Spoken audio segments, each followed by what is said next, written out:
Come for the guidance, replace the silence. Come listen in episode 84. The overwhelmed brain to help you maintain your sanity. Your healing is the key. All you ever wanted, all you ever needed is here in this show. Words can carry you when you're weary. I will help you feel calm.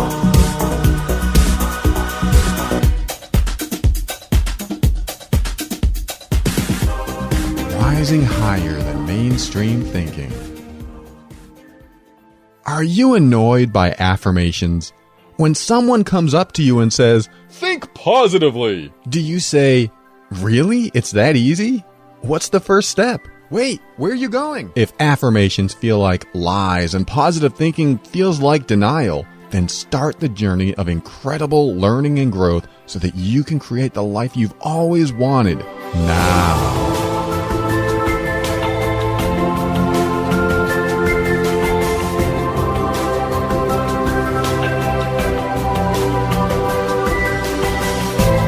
Hello, this is Paul Coliani, host of The Overwhelmed Brain, the personal growth show for the critical thinker. On this show, I discuss practical, down-to-earth steps to help you improve your mood and keep you sane in this powerful journey we call life. We'll talk about why we do the things we do and what we can do to reach higher levels of happiness and lower levels of stress and overwhelm. My goal is to help you become empowered so that you can create the life you want.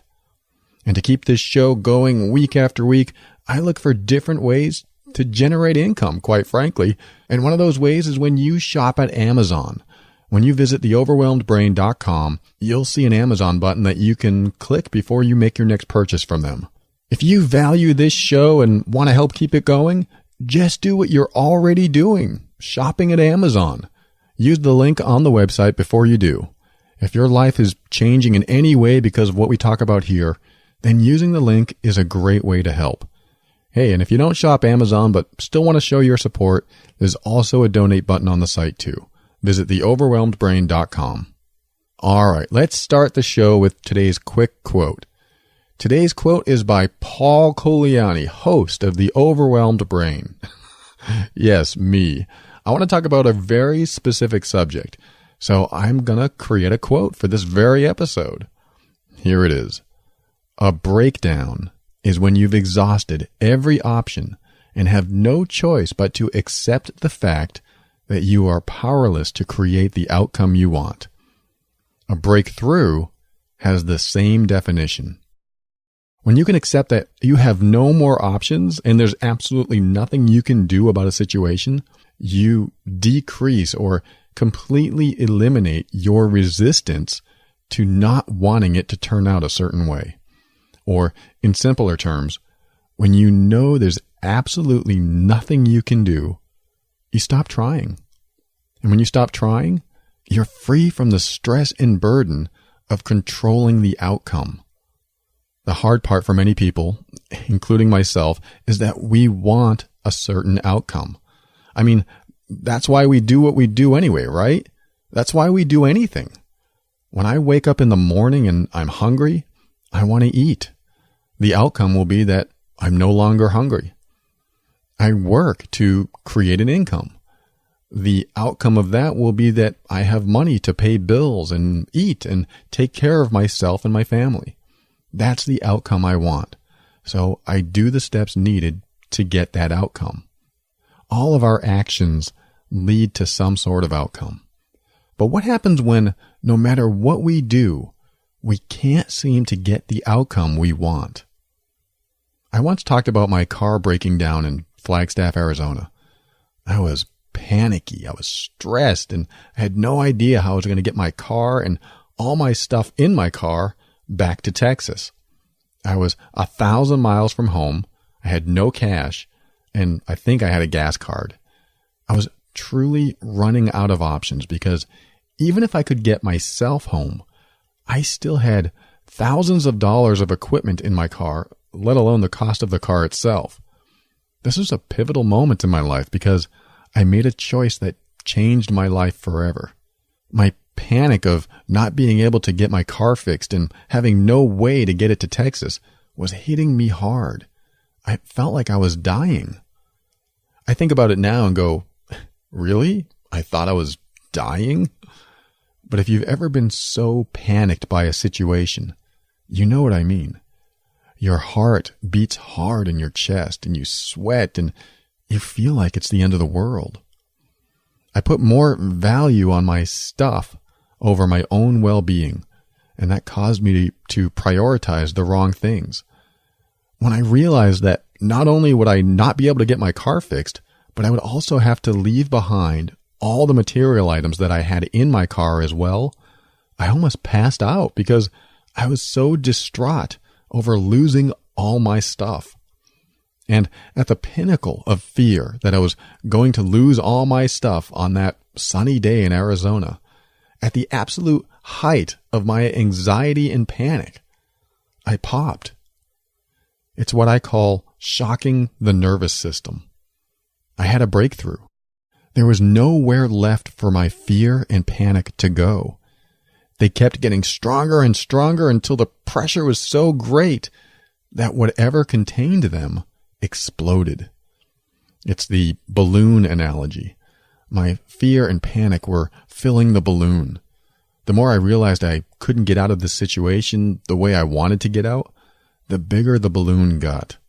More and more, the balloon filled.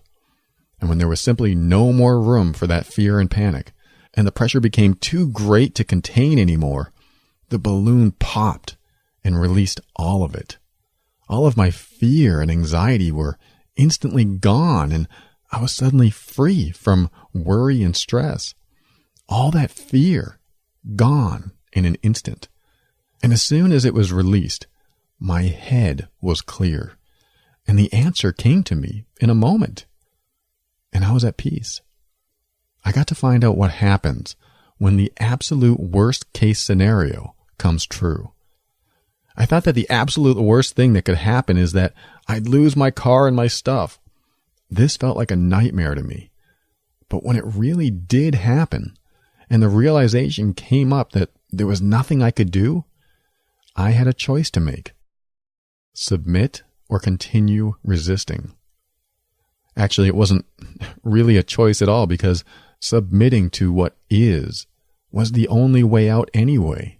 Continuing to resist would have been pointless because I was too jaded by that point. You can't resist when you're simply too tired to resist. This is the breakthrough that comes from the breakdown. When the details of how bad the situation is overwhelm you, you go into overload. And eventually, you shock your nervous system because you simply can't handle anymore. The shock awakens you and helps you release the pain and fear that you created by resisting the undeniable truth.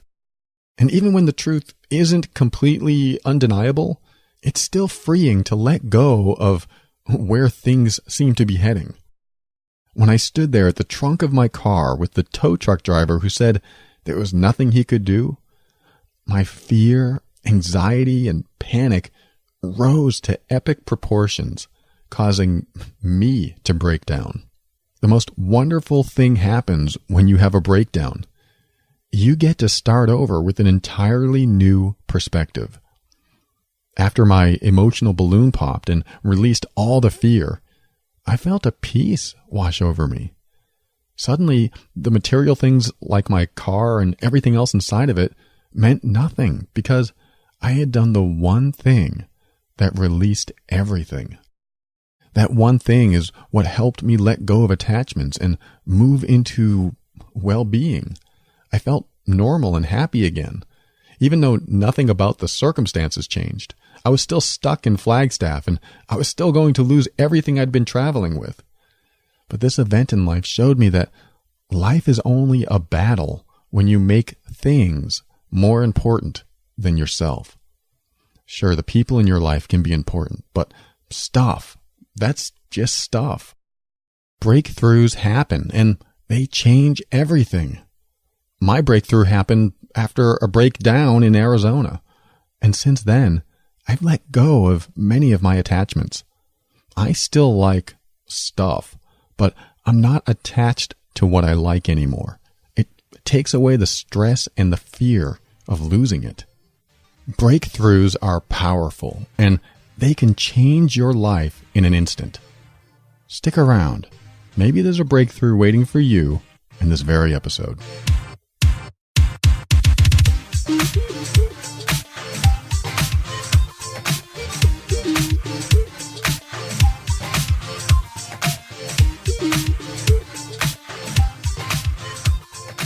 If someone came along and said they were going to take everything you own, how would that make you feel?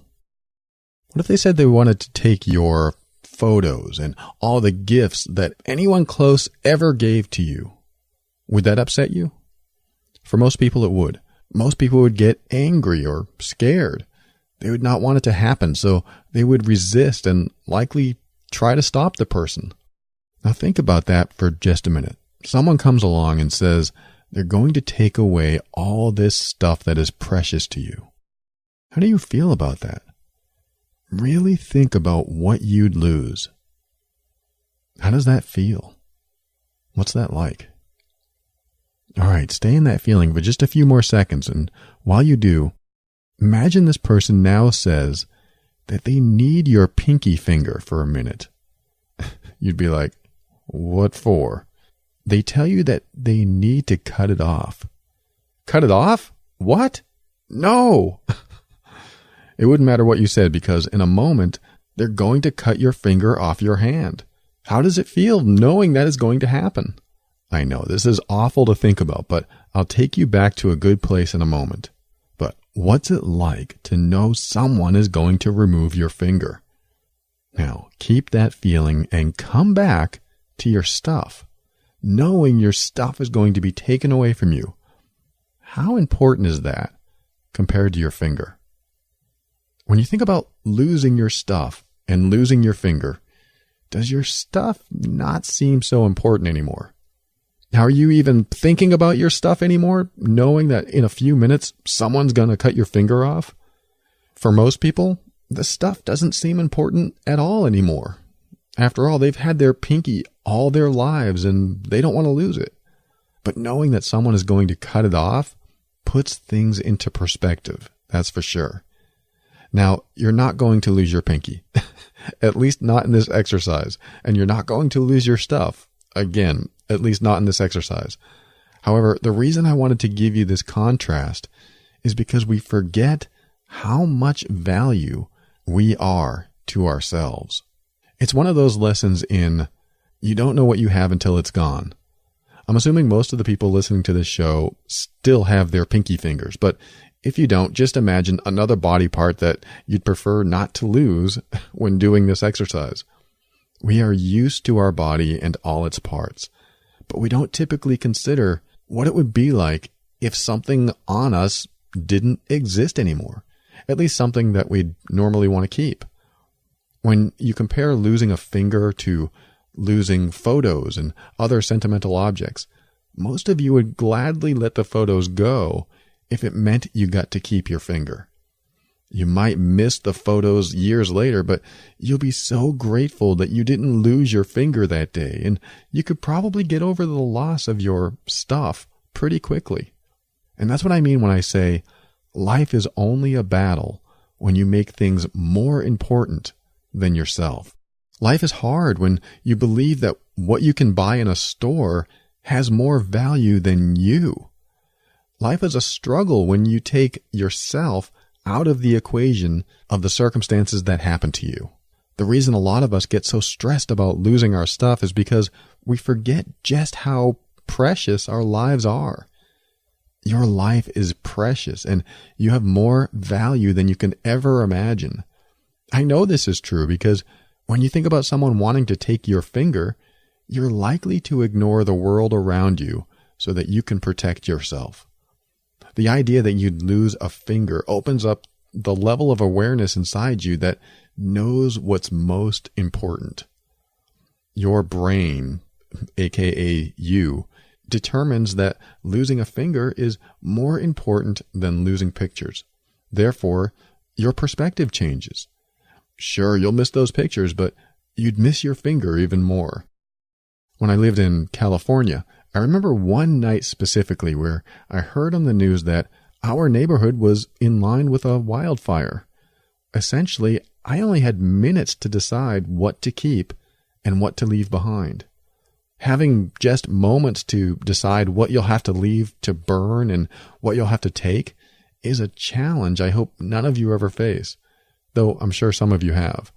In those moments, your brain works at lightning speed to determine what's most important to you. I don't remember what I grabbed, but I could only carry a few items. The rest of it had to stay. I had to accept that I would never see all of my stuff again.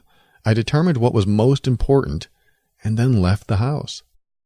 Those moments were intense because I never thought I'd have to face something like that. But I learned quickly what was most important to me and just left with a few items and the clothes on my back. I mean, think about that. If you're not home right now, pretend you are. Now, you have exactly 2 minutes to take what you can carry and get out of the house. The house is going to burn down. You have 2 minutes. Is your mind racing? Are you going through all the rooms in your mind's eye trying to get the most important stuff?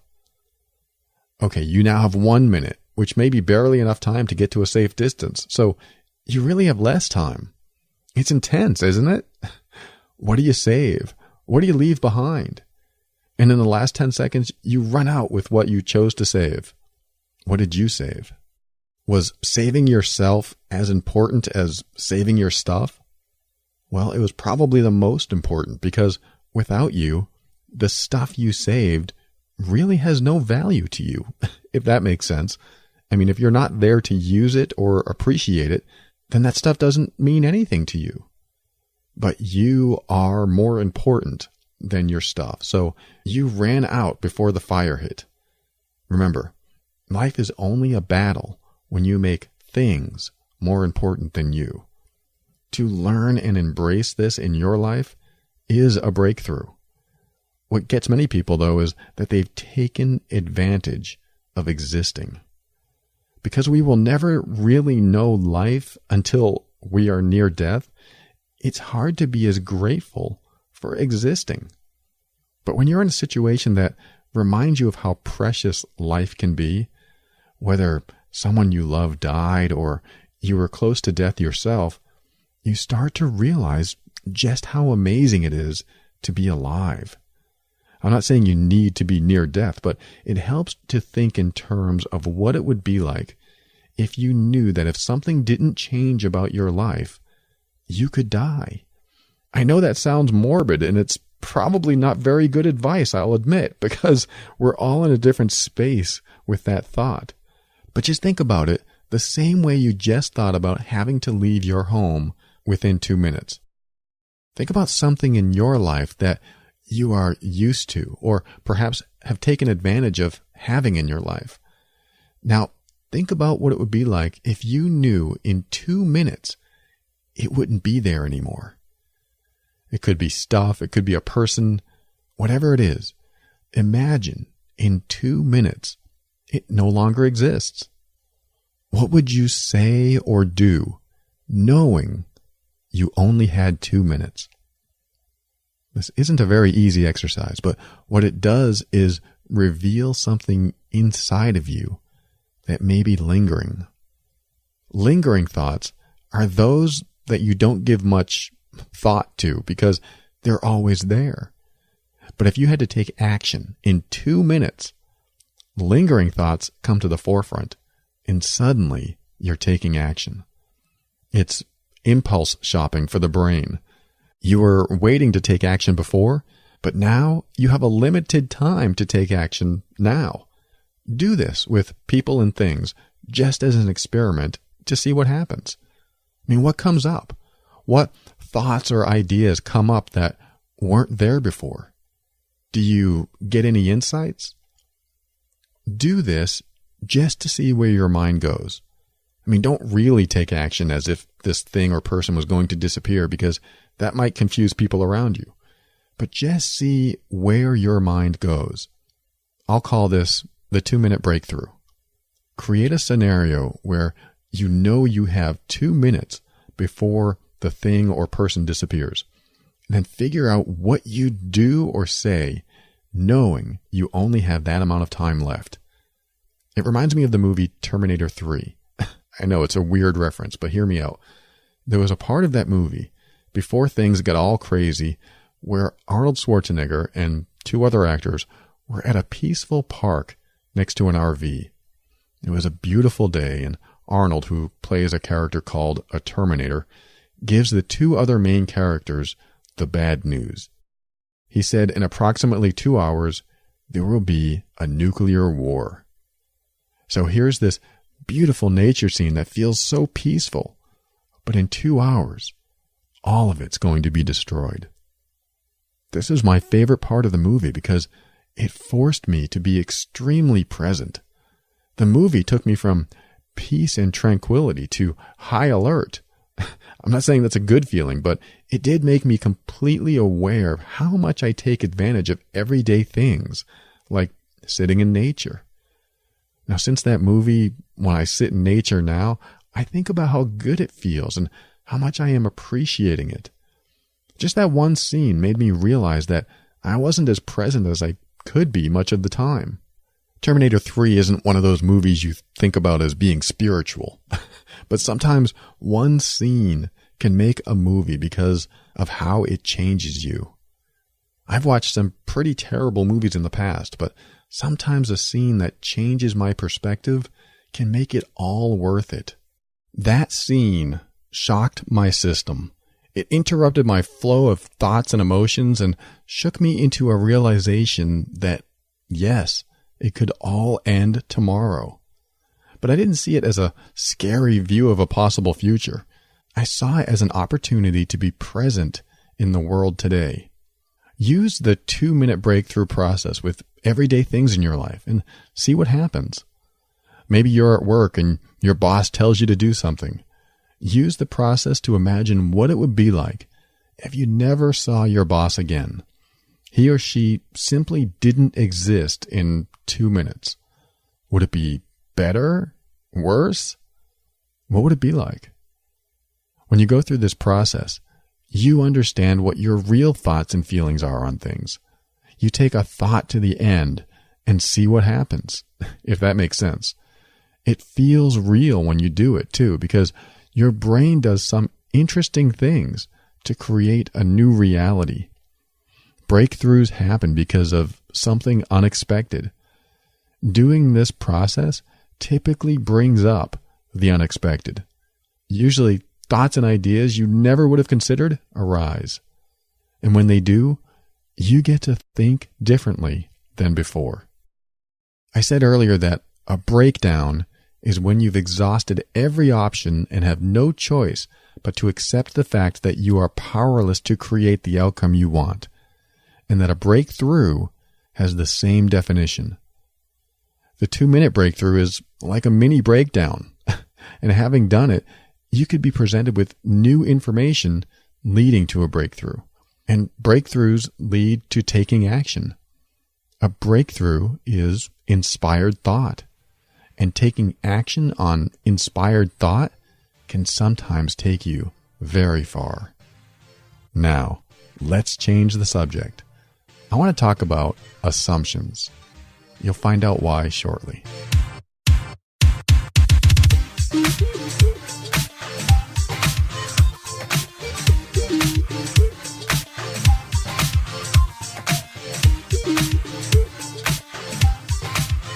The other subject I want to talk about today is a little unrelated to the rest of this episode, and it has to do with assumptions. What you assume to be true isn't always true. You heard the saying about the word assume, right? If not, it's this. When you assume, you make an ass out of you and me. If you don't understand what I just said, write down the word assume, and you'll see what I mean because of the last 3 letters of the word. Otherwise, this statement is true more times than not. When you assume, you create a reality based on that assumption. For instance, when I lived in Portland, Oregon, many people around there assumed cars would stop as soon as they started walking across the street. I've actually watched people walking along the sidewalk, not look in any direction but straight ahead, and walk across the street assuming traffic would stop for them. One time I watched a guy nearly get hit because he just stepped out into traffic. And then he got so angry at the driver of the car. From my perspective, it appeared the guy wasn't even going to cross the street, but he stepped out onto the street without giving any drivers any eye contact or indication that he was going to cross. Then to see him get mad was laughable because it was clear to me that he made an assumption that the whole world was focused on him and that the whole world would stop and he didn't have to give any indication of his actions to anyone. It was laughable, but it was also scary.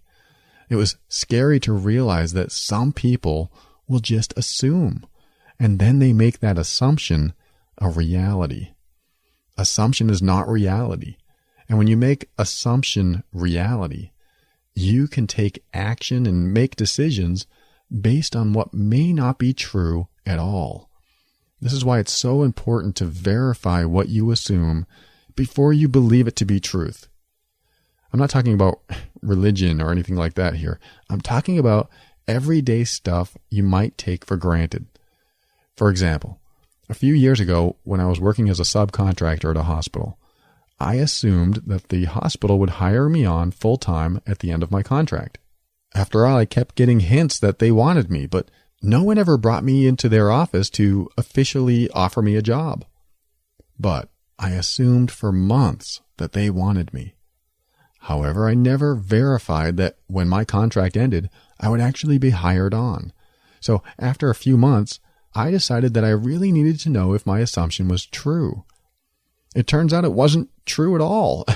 In fact, they had no plans to hire me on and told me to keep an eye on the job board to see if anything opens up. This sank my hopes and dreams. I kept that assumption and based my reality on it. Now, the reason I want to talk about assumptions in this last segment is because of the critical review I received in iTunes. This reviewer gave me 3 out of 5 stars and said the following. I was surprised that he felt it okay to name his ex-wife and tell everyone she's a food addict. He doesn't say she's okay with him talking about her personal stuff, so I'm left wondering if he's betraying her or not. I can't help but think it's wrong and unnecessary. Talk about yourself, and if you really think you need to talk about others and their issues, at least make it vague and don't say their name in relationship to you. I also have a bad reaction to a food addict I work with, but I would never say her name where I work. It just turned me off so much, I deleted the podcast. I can't learn anything from someone I feel is either unethical, just plain mean, or so ignorant. Well, first off, thank you for your honest thoughts about what you assumed was truth. I am all for the full expression of self. And if you really believed everything you wrote, I'm proud of you because I would absolutely agree with your comments about someone who seems to be unethical, mean, and ignorant. Second, I'm glad you took the time to speak your mind. Many people don't leave reviews, so I respect that you actually took the time to log in and leave a review at all. I'm honored. And finally, what this reviewer believed to be true is exactly why I'm talking about assumptions today. I'll admit, I had one episode a few months back that was about my brother and his girlfriend, where I talked about a situation that actually offended them. I promptly deleted the episode and realized that I was quick to assume myself that they wouldn't be bothered by what I said. But they were, and I felt like a complete idiot. I apologized to them and I told them I deleted the episode right away. They actually felt bad that I had to delete an episode, but I said that family is more important than one episode, so I never re-aired that particular episode, and I never will. People are always more important to me than just creating content for this show. My passion is helping others through their stuff and not harming anyone in the process. When I was married, I helped my wife just as much as she helped me. We both developed a profound respect for each other's struggles, and we both learned a lot in the process. But just because you respect each other's struggles doesn't mean you want to be around those struggles. And she left, and we got a divorce. But I never lost 1 ounce of respect for her or her struggles, and I never once betrayed her trust. Every time I've mentioned my wife, both when I was married and after I got divorced, I've held the utmost respect for her and her struggles. I explicitly sought her permission to talk about her struggles on the air because she actually wanted others who were going through the same issues to hear what was happening with us. She never wanted to talk directly on the air, but she relied and trusted in me to mention her food addiction in respect to our marital issues and other personal challenges. To this day, even though I never talk with her directly, I still respect my ex-wife and would never do or say anything to defame or look down on her. I respect her for taking a stand and taking back the reins of her life. I admire her for doing what she felt was the right thing to do for her. I don't want to make it sound like I feel the need to defend myself by talking about this, but what came up for me after reading this review was how much our reality and destiny is shaped by making simple assumptions. Food addiction is a very real, very difficult struggle. And having lived with my ex for about 8 years, I learned about it firsthand, and I learned a lot about myself in the process. For example, when I first learned she was addicted to sweets and junk food, I thought it was fun. I thought it was going to be great sharing moments together, eating stuff that we shouldn't eat. But when I found out that she actually had trouble controlling her cravings, I realized how serious it was. But I still wasn't fully cognizant of how much of a struggle it was for her. I would say things like, just don't go to the store and buy junk food. Or, if you really have a problem, throw away the chips and candy. I was ignorant at the time. Before I created the show, I was very ignorant about her struggles and of other people going through the same thing. I thought, hey, we're all addicted to sugar. So I didn't think twice. But soon I realized how hard it was for her to stop. And because I was so unprepared and ignorant to the facts, my assumptions started to create my reality. I assumed she could stop. I assumed she was just weak or rebellious and that she was only telling me that she had a food addiction as an excuse to eat anything she wanted. I was extremely assumptive and ignorant, and I became extremely judgmental. When she would reach for sweets, I would give her that disapproving look or even say something that showed I was upset about her eating junk food. I would tell her things like how unattractive she was as she gained weight. I would do everything I could to not support her. And even when I did support her, there was a part of me that was selfish. I would think, hey, I'm helping her. Maybe now she'll lose some weight so that I can be attracted to her again. And even if I wasn't saying these things directly, I was thinking them. I was very hard to be around, and it wore her down. Year after year, she fell into more and more of a depression. It hurt me to see her this way, yet I didn't realize I was causing it. Sure, she herself had to deal with her struggle, but she had no one to support her through it. All I did was let her know in many ways how much I disapproved of her behavior. That must be like telling someone with cancer, I really don't like you with cancer. You're really upsetting me because you have it. I realize that's a stretch, but she had a real issue that I was not compassionate about. This made her feel unloved and unwanted, likely causing her to be even more addicted. When I finally realized what I was doing, I turned everything inward and focused on me. I realized that I was relying on her to change so that I would feel better. In reality, it was me who needed to change, whether she was able to get over her addiction or not. I accepted that it was me who chose to stay in a relationship that upset me. I mean, after all, if I was really unhappy with her behavior, why didn't I just leave?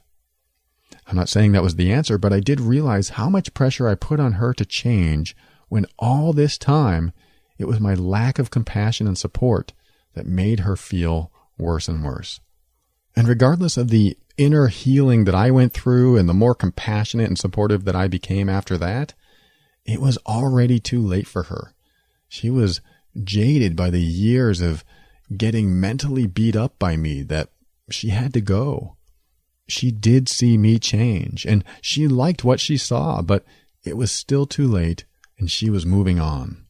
And it hurt. I went through pain and grieving. Then time passed, and I was better. I can now connect all the dots and see where everything went wrong. I can see what I did to create the situation, and I blame myself for much of what happened.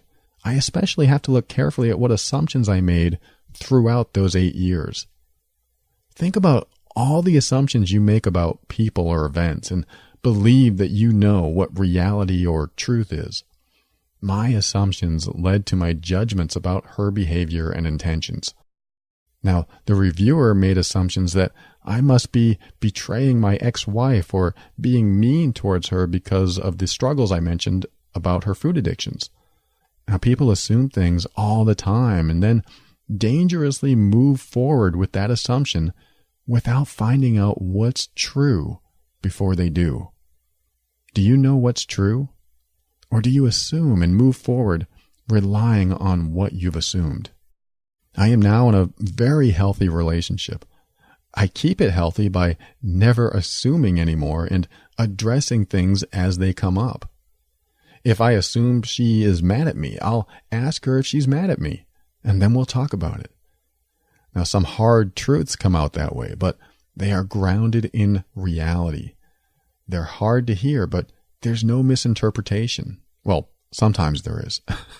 But for the most part, I try not to assume what's going on unless I hear it from the source. I thank this reviewer for standing up for what they believe to be truth. Now, had they reached out and asked me, I would have let them know everything I just told you now.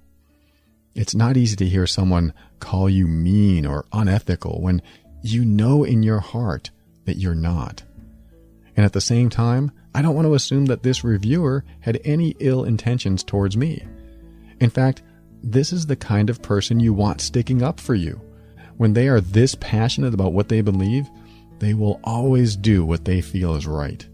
And the right path is the best path, as long as what's right is based on what's true, not what's assumed. That's it for today. Thank you for joining me.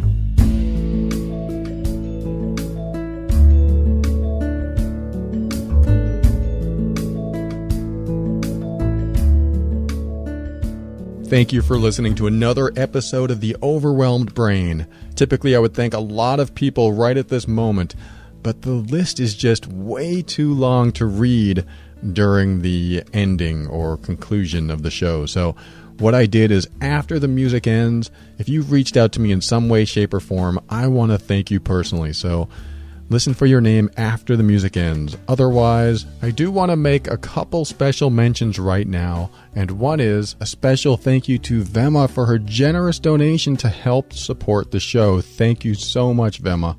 And also, it's great to meet all the new members of the group How to Deal with Irrational People. I created that Facebook group in conjunction with the book that's soon to be released called How to Deal with Irrational People that will be coming out very shortly, and that's why I took 2 weeks off. And I also want to mention, finally, A Human Project. What they do is travel the country speaking to children who have been abused, and maybe they're suicidal and they're currently fighting off severe depression, all kinds of things going on with them. So if you're interested in learning more about their fundraiser, head over to fundly.com. That's fundly.com/A Human Project, and help save a child's life. Their website is ahumanproject.com, and take a look if you get a chance. Keep up with the show by heading over to theoverwhelmedbrain.com and sign up for your weekly personal growth message. And feel free to reach out to me through the contact link on that site as well. And if you find this show valuable to you, just say thank you by using the Amazon link before you make your next purchase from them. Go to theoverwhelmedbrain.com and click on the link the next time you shop. Your shopping habits are going towards a good cause. You. Well, I never got a chance to tell you if my house burned down or not. There I was, with less than 2 minutes to evacuate the area, grabbing only what I felt were absolutely what I needed and not having time to grab what I wanted. I drove down the road and looked across a field at a mountain. It looked like the entire hillside was on fire. I thought I was actually pretty close to it, but it turns out it was still a few miles away, but I swear I could feel the heat. The fire ended up being contained, and our neighborhood was spared. It was a real eye-opener for me. I never thought I'd be faced with a situation like that in my life, but it happened, and I'm glad it did because it taught me what was most important when it all came down to it. It reminds me of the time I got food poisoning, even at my worst, where I thought I was going to die. It was the most peaceful because all of my stress and worry about the outside world disappeared. And right at that moment, I felt more alive and at peace than ever. This is because the outside world simply wasn't important as I was in that moment. I realize that sounds narcissistic, but maybe if you're really worried all the time about stuff outside of you, then perhaps a little narcissism in your life wouldn't be so bad. Well, just make sure it's only a little. It's just a reminder that we stress about so much stuff when we don't have to. There are things beyond our control, and sometimes we just have to let those things be. Sure, there is still stress and struggle, but remember that life is only a battle when you make things more important than yourself. What that means is that your collection of antiques, your expensive car, your great-grandmother's jewelry, or anything else you consider important in your life isn't as important as you. And when you're stressed about that scratch or dent in your brand new car, remember that you're here to experience the world, and stuff is just stuff. I'm not saying you have to let go of your attachments, although that would be something you could strive for, but at least let go of the idea that it's a loss when your stuff gets damaged or goes away. Because sometimes a loss opens the door for something new. It's just a matter of perspective. So step into your power and be firm in your decisions and actions so that you can create the life you want. Because when you do this, you'll discover what I already know to be true about you. That you are amazing.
I want to thank the following people for subscribing to the newsletter: Kalyani, Shelley, John, Alexandra, Ruth, Lars, Sue, Linda Lee, Penny, Beta, Wendy, Mary, Marie, Gail. This is a long list. Sorry, it's been 2 weeks.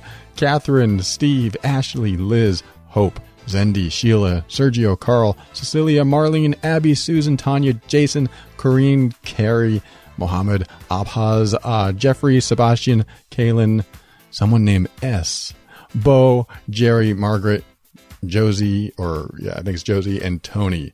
And for commenting on the blog, Lori, Zendi, Larwayne or Irene, something like that, Stefan or Stephen, Renee, and Shazan. And for reaching out on Twitter, Darlene.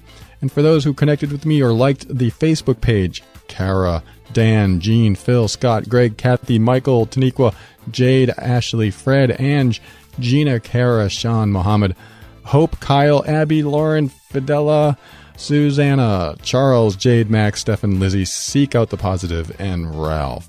In Pinterest, they connected with me, Lauren, Renee, Fidela, and Juan. On Google Plus, Dave. And direct messages, Brianne, Mika, Lars, Jim, Rebecca, Mel, Ranjana, Kelly, Jane, and Liz. And for those in iTunes who left me reviews, thank you so much.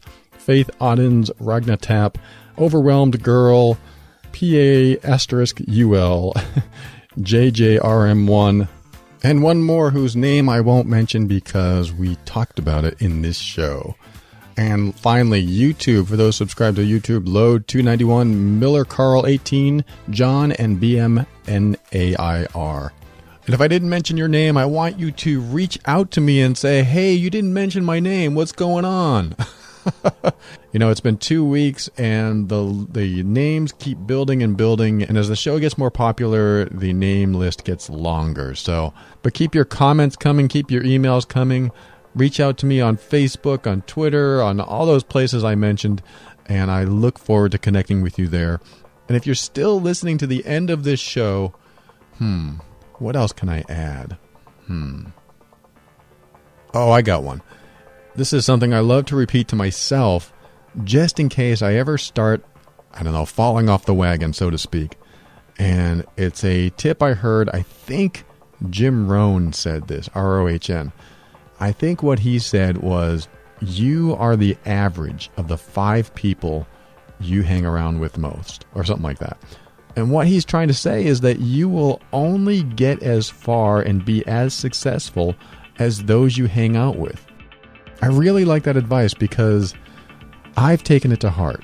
I love everyone in my family, but there are 1 or 2 members, and I won't mention who they are. They're wonderful to me. I love them to death, but I don't think I spend a lot of time with them, mainly because I don't like who I am when I am with them, if that makes sense.